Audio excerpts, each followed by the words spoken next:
This is Forge Daily with Mackenzie Barwell on the Forge Audio Network. Forge fans, welcome back to another week of Forge Daily. Today is July 10th, 2023. I'm your host, Mackenzie Barwell, here to give you all things Forge FC. Wow, fans are probably feeling pretty good this morning after last night's matchup against York United. The team is starting off the week with their best foot forward, let's just say that. They will enjoy a well-deserved day off today. Tomorrow they will be back at Tim Hortons Field for training. To recap briefly for those of you who missed it, Forge FC would close out a 4-0 victory, a huge confidence builder, something we know that this team needed. All players performing like the Forge FC we know and love. From the attacking to the defending, after they secured that fourth goal, they were able to keep possession, not letting York gain any momentum for the remainder of the match. We heard from Coach Bobby at the post-match press conference. He talked about the importance of this result, but also the team's mindset going into the later half of the regular season. Here's what he had to say. We did all the right things in the right moments, stuff that we've preaching and working on, and I think the execution was very good. You know, takeaway, obviously we've scored goals, but we've created chances. We hit 2 posts in the first half. I thought our energy was good, and we know if you continue doing the right things, good things happen.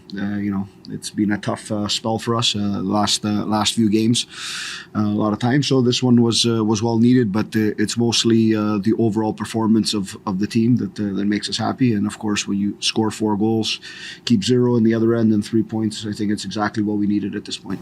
Last night's performer of the match and now tied for the CPL's leading scorer, Terran Campbell, would continue his brilliant run of form with his first ever hat trick last night.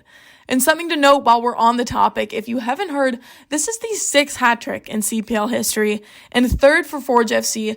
So the club has claimed a solid 50% of all hat tricks in the league. After securing 3 goals last night and 3 points for his team, Campbell would move his goal total to 7 this season and 14 all-time with the club. We also heard from him after the match, and he spoke about staying in the moment after his stellar performance. I'm not surprised at how humble his response was. I like to just live in the present. I hear when I'm listening to games, Terran Campbell all-time top scorer, whatever, but I just go out to enjoy my game on the night and have fun, be able to score and help my team. I do it. So, yeah, I just stay in the moment and just enjoy it. Tristan Borges was also on the score sheet last night. It has been a long time coming for him. He hasn't been able to put one away since August 20th of last year, and it's just been so clear in his work ethic at practice and during games how much he wanted this one, but also how much he needed it. He also tallied his 3rd assist of the season, further earning his title as the all-time assist leader with 23 total now. It was just a statement game for Forge FC. To put it in perspective, a few weeks ago, we talked about how the team had the best start to the season in club history after those initial 5 games, but the first half of the regular season did not go as planned. As we know, Forge FC never having fewer than 8 wins in their first 14 games, let alone negative goal differential, so very uncharacteristic for them to be in a position like that.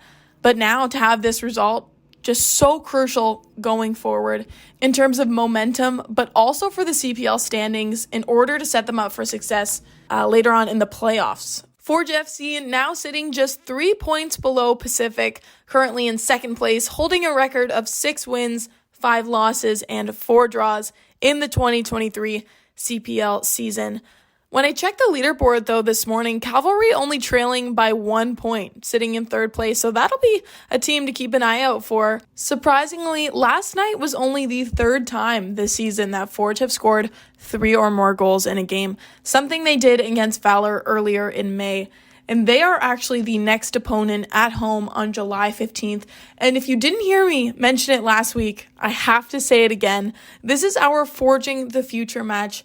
We are looking for kids to help us out filling some game day positions. So if you know anyone ages 8 to 14 who are enthusiastic Forge fans, tell them that they have an opportunity to showcase their talent in game hosting, public announcing, and refereeing.